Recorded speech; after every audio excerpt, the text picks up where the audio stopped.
homeopathy, we are having only one law that is applicable to all these 32 states. India has a unique strength of healthcare delivery where we are recognizing multiple systems of medicine, like you have heard since morning from minister and all our secretaries that we have Ayurveda, Unani, yoga, naturopathy and homeopathy along with it. India has been able to learn that though integration of different philosophy in the delivery of healthcare is challenging but is viable. And another aspect we have seen that in different states, culture play a different role in selection of even medical services. So there are certain regions and areas where Unani is more used. There are certain regions where Ayurvedic is used. For hilly area, Sova Rikpa is used. But homeopathy has a unique distinction where though we have certain states where it is more frequently used, but more or less it is available in all the states. This is a unique distinction. And the process of recognition, I would just like to tell you quickly, that was started way back 1937 during British period. And later on it was followed up after our independence, when resolution in favor of homeopathy was passed first in Bengal, then at Central Assembly, and then later on we could develop national policy and legislation, education, clinical practice. So all these systems we could develop for immediately after. The process was started immediately after independence, but now majority of these things are in place. So, like Homeopathic Central Council Bill was passed in 1973 with the purpose of maintaining central register of homeopathy. At any given point, we can understand how many homeopaths are there in India and where all they are working. I don't think in many countries we can be sure of. And another point was that let our medical colleges should have uniform regulations and practice. And at the time of independence, we were having about 27 homeopathic medical colleges. Now we are having around close to 200 medical colleges. About 13,000 graduates are passing out from these medical colleges. So this is the scenario. And we have number of dispensaries and number of public sector in addition to private sector. If we see at private sector, that out of these 300,000, more than 80% homeopathic doctors are working in private sector and are providing private consultation. And this is in line with otherwise Indian healthcare scenario, where insurance is not playing a very big role. Our population, about 80% population is having no insurance coverage. So everyone is free to choose. So in that process, many people are choosing and opting homeopathy for their day-to-day problem, and even in difficult situations, when in chronic cases, when they want to use homeopathy, sometime alongside conventional medicine and sometimes alone. So this is the overall scenario I would just like to point out. In this scenario, if we analyze homeopathic practice, a majority of doctors are practicing and their earning is 80% is about their consultation.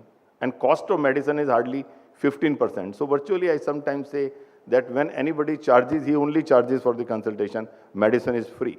But even if it is free, if we analyze further, manufacturer share is almost about 62%, distributor 8%, and retailers takes about 30% margin. So I may be approximately correct, but our industry can tell it may be other way around also. So it is primarily, market is run by, you can say, dealers and retailers, and manufacturers do have some say, but their concept is also to promote good discounts to the people and to these people, and so that the people can. So as regard governance is concerned, we have Drug and Cosmetic Act, which was started during British period, but after that, in 1952, it was first time amended to ensure import of medicines to India. And thereafter, several amendments has taken place. In 1969, definition of homeopathy drug was included in drug and cosmetic rules. But interestingly, even in this act, homeopathy still is primarily part of rules. As a result, we are still part of conventional medicine as regard drug control is concerned. Whereas all other Ayush systems of medicine are having a separate chapter and separate requirement within the act, but we still don't have that position. But now government is working. I'll just discuss a little bit about during my future prospects issues. So if you see the definition of homeopathy, there is one word, authoritative homeopathic literature, that gives us liberty to identify which drug is new and which is not. So still we need to define this. These are the gaps within our own system. And another thing is that in homeopathy, parental route is not permissible, though complex remedies are permissible. But in Europe even, I think this parental route is also permissible. We have structured system of sales and distribution and giving licenses for all the things. And there is a conventional central authority for control of conventional drugs. So that same authority looks after homeopathy. And similarly, they have structure in the states. And those states, some are having some homeopathic drug controller separately, like Kerala, like some of the states in southern states like Andhra Pradesh. These few states are having homeopathic persons as those who know about homeopathy as their drug controller and looking after this work. Otherwise, it is being looked after by the conventional system, conventional drug controllers. So under these situations, and we have Apex Homeopathic Pharmacopoeia Laboratory, which our Joint Secretary was also telling some of you, if you want to say, go there, you can visit that. But tomorrow, being public holiday, that you may not be able to visit, but maybe on Monday, Tuesday, anybody can visit that. So their mandate is to help Homeopathic Pharmacopoeia Committee to lay the standards and to do the testing of the drugs from the whatever they are getting. So we have a subcommittee on homeopathy that helps main drug technical advisory board to do amendments in the Drug and Cosmetic Act. This is how the system is, and these are the various steps. That some of the things are when industry and public approach subcommittee of Drug Technical Advisory Board, they put up before their findings are put up before the DTAB. They may approve, they may not approve, they may take long time, they may do everything in one go. We don't know, but this is how the things are. Then it is approved by the ministry, and then draft notification is in place, and then final notification comes. So it's a long process. But in spite of that, over a period of time, about 60, we have been able to do about 7 to 10 amendments. And this one is the recent one. This has already been is in public domain. There were many problems which our industry was facing. One was about the availability of the back potencies, because ever since we have included in one of our GMP about the expiry date after 5 years of dilutions, high dilutions. So there was a problem of rare remedies in the market. Even doctors, those who were preserving those rare remedies for their patients, were always hesitating in using those. So now we have restructured these amendments where we have removed those clauses. We have now become more open. Now drugs will be available without extra licensing from any conventional medical store. So these are few amendments which can have a very long way for the industry. So I would just like to tell you, and this is already in public domain. As regard monograph approval is concerned, my colleague Rajiv Sharma ji is going to discuss with you tomorrow in detail. I would just like to tell you a little bit of the process, and this is about that HPL and CCRH work together to lay down the basic structure, and we sometimes do some industry country, we see into what industry is doing also, but not to larger extent.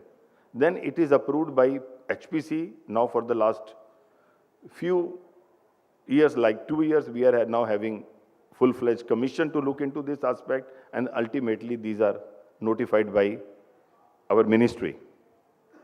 And so far we are having 944 monographs in all the volumes, but still quality of monograph is a problem. So now what we have done, we have constituted some subcommittees to look into especially how to improve the quality. Like for plant origin, we are having a committee of only pharmacognostic and the people, those who are expert of that, botanists. And for zoological, we have constituted a committee of only people, those who know about those medicinal issues related to drugs from the animal origin.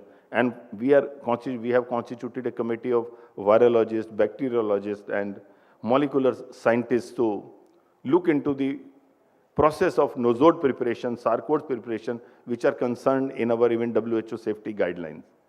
And I hope that eventually we'll be able to, and here I would like that let the industry also should, in a big way, should come out and help us in designing the quality monographs. And another point is now ministry is considering very seriously to have a separate drug control system within the Drug and Cosmetic Act, where I hope that homeopathy is going to be the part of it.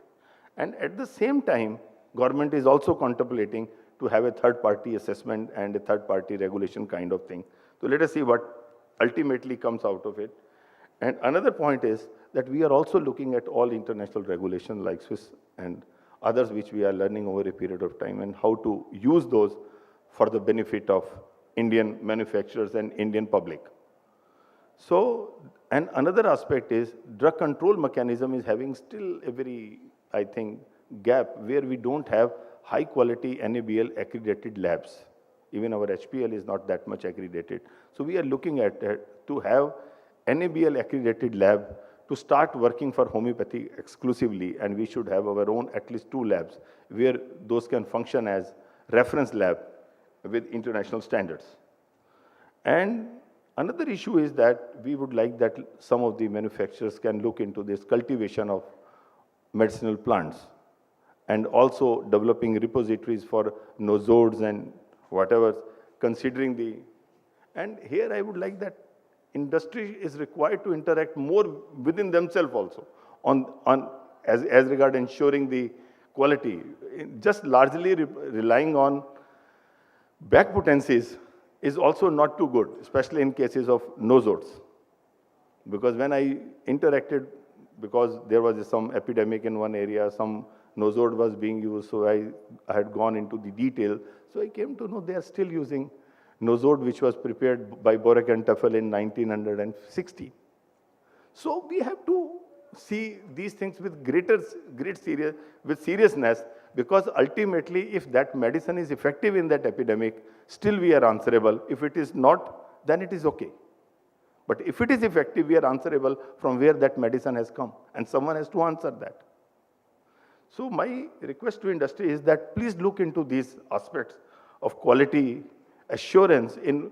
There are certain difficulties, as Professor Handa has, in quality control of homeopathic medicine, but at the same time, we need to have that kind of consciousness within the industry. Should we produce this from this, or should we not? It may not be tested fully, but something is there. So, with these words, I would like to see that we need to have a specific guidelines for the market authorization of new products, which are being framed after wider consultation. Presently, we are doing wider consultation with our drug standardization committee, drug proving committee, clinical verification, and homeopathic pharmacopoeia and subcommittee of DTAB. We are all contemplating that what should be the simplest form of and doable form of market authorization. And another very important thing is that industry, I seldom see any research paper coming with the funding of any industry, except some European compliments to European industries. I hardly see any Indian industries funding any good quality research anywhere. Maybe doing within themselves, I don't know. But as a head of research, Apex Research Organization, I hardly see any high quality paper coming from an industry. And one of the reasons I feel is that we don't have that IPR regime in homeopathy. Like if any industry funds anything, and if some products comes out of it, do we have that kind of thing or not? I think my time is also over. We are going to deliberate in details during our forum discussion on these aspects. So, as regard India is concerned, India is looking for globalization. This is the mandate of the central government, and we are looking for that in a big way. That let us see how best we can update our regulations those are of not only good for Indian standards, but for the globalization of Indian manufacturing industry. Thank you very much.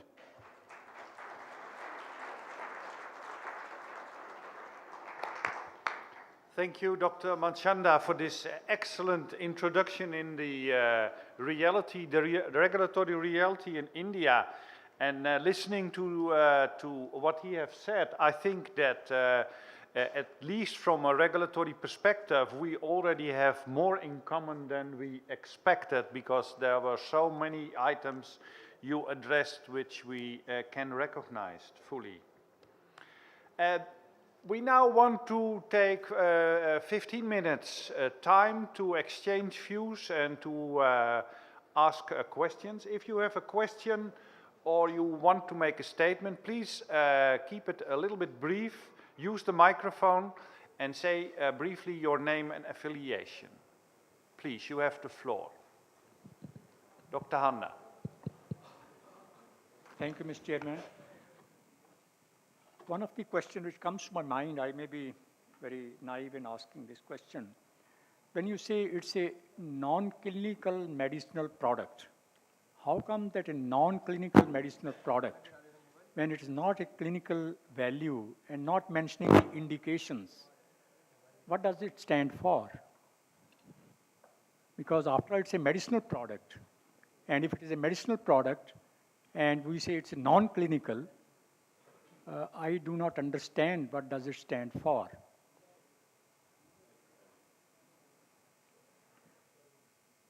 In homeopathy, there is a process of selection of medicine by identifying special constitution of the patient. In that case, sometimes we take into account nosological label or especially diagnosis of the patient, and sometimes it is not. Generic homeopathic medicines are often used on whole system approach, where that medicine might be covering specific diagnosis and might not be covering. So those are the, you can say, where we need not to write any diagnosis that this medicine is meant for dyspepsia or this medicine is meant for migraine. And another aspect is that these medicines can be used from coryza to cancer.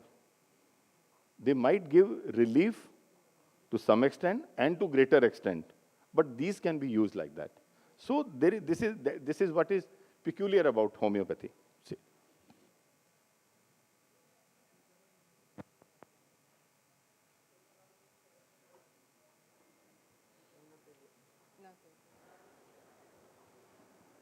Yeah. Thank you so much for interesting talk. Now, you've spoken about the market authorization of the homeopathic medicines in Germany and in Switzerland, very interestingly. However, I want to know what is the approach, regulation and legality about introducing any new homeopathic medicine which is not existing in any of the pharmacopoeia in your country, in Germany and Switzerland in particular, or in Europe for that matter. Thank you. Professor Knuis, can you try to give an answer? Yes, at least I can try to give an answer, because we are confronted with these questions since more than 10 years, that physicians are asking us how can we start with a new homeopathic remedy. And I think the answer is quite clear from all the regulation.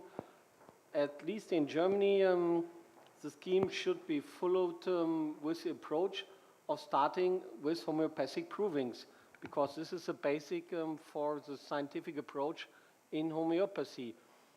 But of course, additionally, you have then to keep in mind that you are dealing with the new medicinal products, and then of course certain standards have to be fulfilled. This is with respect to quality, this is also with respect to safety, and it will for sure depend on the raw material, what will be the kind of documentation which we will need. And if you are talking, for example, about raw material of animal origin, then maybe you have to consider other safety measurements than if you have plant material. But even within the plant kingdom, you have so many different plants that it will be a case-by-case decision. So the route is clear, but honestly, in the past decade, we had very few developments, and maybe if you look at the figures from the German market, we have homeopathic remedies from more than 2,000 different starting materials, and of course it's also challenging to introduce new ones. This will be a part of science and is always related to professional investment. And so we heard already the complaints about prices of homeopathic medicinal products. In this way, we have to say this is a balance where each company will very extensively consider whether a development of a new homeopathic medicinal product will be worth to deal with this. Maybe just an anecdotal scheme from Germany. There were some reports about a new homeopathic remedies which were derived from dilutions from the wall in Berlin when it was destroyed, and so people started to dilute this material and use it in homeopathy. You may understand that from a regulatory viewpoint, this is not really exactly the scientific way forward. That lady over there, please, you have the floor. Yes, I would like to know, to ask Dr. Manchanda about the new amendment, about the expire date of stocks. Thank you. Earlier we were having uniform expiry date of about 5 years, but now we have removed this from back potencies and dilutions. But this will remain in biochemics and even for mother tinctures. So we have removed from these dilutions because that was this was a concern. But at the same time, we have assigned this project to some of the university professors of chemistry to undertake this high quality research on this shelf life of even these dilutions. So let us see what will be the outcome. We will take further decision. But now on popular industry demand, government has agreed to it and it is already in public domain. Let us see what response it will receive, and thereafter final notification will come after about, I think, 2 months. Sorry, use the mic, please. No, we have removed that limit in respect to that. What is the limit of dilution given? Is it lower dilutions or from mother We have tincture not. onwards? We have stated only homeopathic dilution, not differentiated that way. That means even for mother tincture there is no shelf life. The mother tincture, there will be shelf life of 5 years. It will continue. It's only high dilution, 630, something like that. Can I ask a question, Dr. Manchanda? That shelf life for a mother tincture of 5 years, can it be extended? So far it is not. Some of our pharmacy friends are already working on it. Like HAPCO, I am told that they are holding some old mother tinctures and we are going to evaluate and let us see. Because there is a saying that even 5 years for every mother tincture is not correct. Few mother tinctures might expire before that. So what about that? So we are looking into that aspect. So let's see, when we will have more research material, we'll move forward. So far it was, I could see in India, practicing trends are that where every homeopathic doctor dispenses from his own clinic. So people, those who are working with rare remedies, they are having dilutions in 232 potencies in their clinics. And if any drug controller visits their clinic, it will be havoc for homeopathy in India. So considering that, we have taken a very serious step after discussing in subcommittee of Drug Technical Advisory Board that it will be an unnecessary problem for any average prescriber. And when we are not sure, and in the experience of those doctors, it is working. Even after 10 years, even after 20 years. So why not? But for mother tinctures, where there is a question of sedimentation, fungus, and in cases of biochemic, we have kept that limit of 5 years. Thank you. So, can you use the mic, please? Yeah, is there any shelf life for homeopathic dilutions in any other countries? German or there, France, anyone? Mr. Bordeman. In the States, the answer is yes. Mother tinctures have a tendency to be maximum of 5 years. Some are less, depending upon what the chemical constituents are. There are retesting possibilities, so you might be able to extend out for 5 years beyond that. But that really is on a case-by-case basis. As to individual dilutions, the answer is that some have expiries and low potencies, but as you get up into higher potencies, you see that less frequently, although as a matter of GMPs, if you're going to use these dilutions for further manufacturing, they have to be manufactured within 5 years. So there's a little bit of a gray area where the extemporaneous manufacturing deviates a little bit from sort of GMP batch manufacturing. But if you're batch manufacturing, the drug law supersedes it, and everything is less than 5 years. Thank you. Any expiry in Germany and France? Sorry, where is the question? I'm here. Mr. Suli, please. No, I'm Jain. I'm from B. Jain. I'm on the left side of yours. Oh, Okay. first the gentleman, then Dr. Suli. Sorry. Please, Dr. Sen. Just ask, is there any expiry in France and Germany because they are the leaders in homeopathy? So if there is any law for that? Experience of what, please? Expiry of mother tincture and dilutions. Shelf life.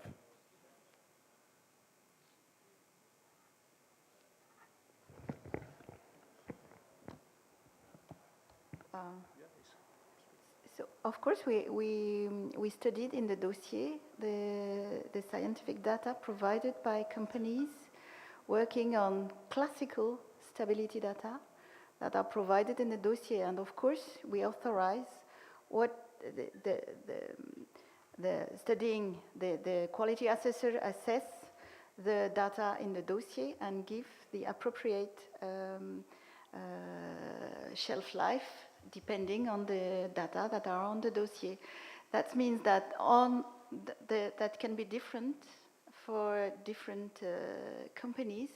The shelf lives can be different. This is the way of working for all medicinal products, depending on the data provided, even for generics, for example.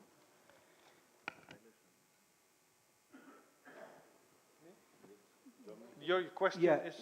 This is because, as you said, this is for company to company, but this is nothing, no law from the government.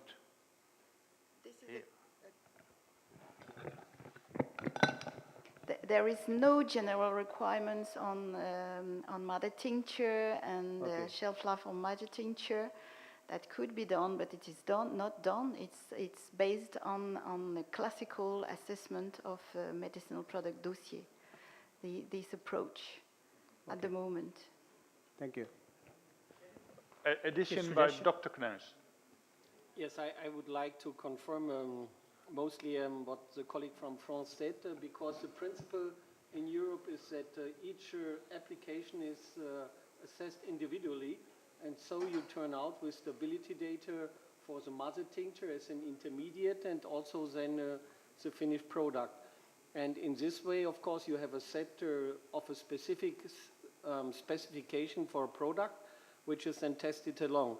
Basically, then, if companies are storing a stock, it may be like Mr. Bonnemann mentioned, the option for retesting.